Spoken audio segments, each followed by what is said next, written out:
This is Tim with Conservative News for Montana, and I'm in a beautiful part of our great state known as Lyons Creek. And I'm here with a property owner. His name is Randy Adams, and we're going to have just a little discussion here this beautiful day here, the 9/12/21, the day after Patriots Day, to discuss the rights of property owners and the world that we live in here in 2021, where our rights are kind of on the table by government and other entities. So with that, I'd like to just give this over to Randy, and he can go ahead and discuss exactly what's going on here in Lyons Creek. Tim, thank you. I appreciate that. And you talk about property owners issues and stuff, but this here's more than just property owners issues. This is an issue of the citizens of Montana. We're sitting here on a bridge that goes across Lyons Creek in Section 5, and Lyons Creek Road is a public highway, and I'll kind of give you a little bit of the history of it. Back in 1888, the government did the survey in this area, and during that survey in 1888, they noted the road here in Lyons Creek that was already existing when they did the survey. If you jump ahead a few years, and that was actually a year before the state of Montana became a state. That was right. Montana was still a territory at that time. Territory. So you jump ahead a few years, and in 1905, the GLO, General Land Office, did a survey of this area, and theirs was a little more in depth. And on their survey, they noted the road here into Lyons Creek.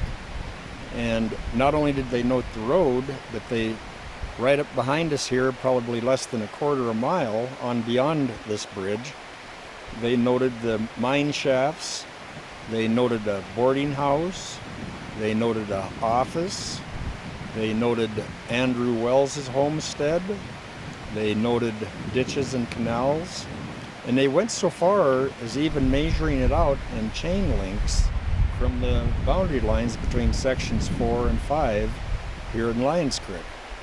So if you go back to history of the 1866 law, the 1872 law, and the 1895 law, this here would be considered what you nowadays they call an RS 2477 road. Even though we didn't bring that up a lot in our case with our court case, it was mentioned. But when you get down to it, what that means is in 1866, the government was trying to get settlers to come out west. And what they told them, if they came out west, they could build roads to properties and stuff, to do farming, to do the timber industry, and to do mining, and they're trying to improve the West. One of the things that is in part of the history that maybe some people that are watching and learning about this don't know is the 1866 Mining Act was developed in answer to a lot of these questions of access and the right of the people as well as to the development minerals, but those ditches and everything else that are right-of-ways for the people, for the benefit of this country, right? Yes, that's correct. That's correct. So what that amounts to is we have an issue with a large ranch that is trying to block the access of this public highway from the public. And we sit probably less than 40 miles from Helena, Montana, about 60 miles from Great Falls, and this is a location where people should be able to come and recreate, fish, hunt, hike, bird watch, animal watch for wildlife. There's, in this area right here, we have moose, bear, grizzly bear, elk, bighorn sheep. The fishing here is great. Brown trouts and the brookies in this stream, and that's all being blocked off by the ranch that's locking a gate 5 miles below from where we're sitting. I'll go back to the laws though, and this road here actually again was dedicated a public highway in 1923 by the county commissioners. Before you go on further there, we've had a lot of cases here in Montana where the absolute duty to the people on public access. It has been county roads and dedications, and one of the things that often comes up is was that road ever abandoned, or was it ever just shut down because of whatever?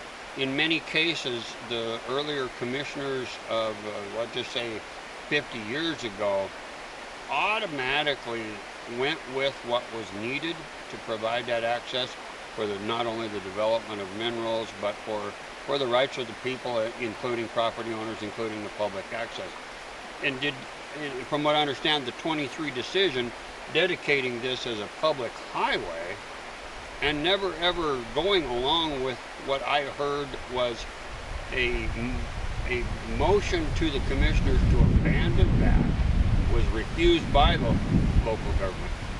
Yes, that's correct. So when you get into that, in the 1923, when the county commissioners dedicated this as a public highway, that started with people trying to block this road off from other ranchers and farmers and stuff that were trying to get into this area.